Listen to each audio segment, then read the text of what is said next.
Balita mula sa mag-asawang Osgay Girl at Serkan Kayaglu. Buntis ba si Osgay Girl? Isang alegasyon tungkol kina Serkan Kayaglu at Osgay Girl, isa sa mga paboritong mag-asawa sa mundo ng magazine, ang nagpasaya sa kanilang mga tagahanga.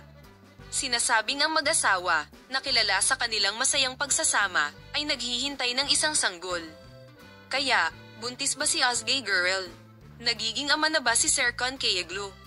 Ang mga sikat na aktor na sina Serkan Kayaglu at Osgay Girl, na nagkakilala at nagkaroon ng relasyon sa TV series na Cherry Season, ay ikinasal noong 2022.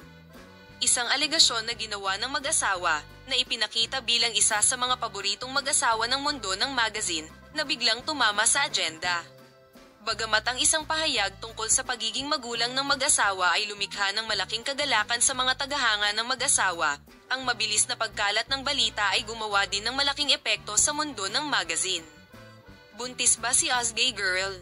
Ibinahagi ni Osgay Girl, na kamakailang lumitaw sa harap ng kamera para sa isang magazine, ang mga frame na ito sa kanyang social media account.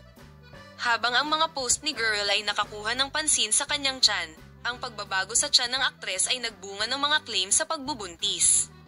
Habang mabilis na kumalat ang mga paratang na ito, hindi nagbigay ng anumang pahayag ang mag-asawa hinggil sa balita.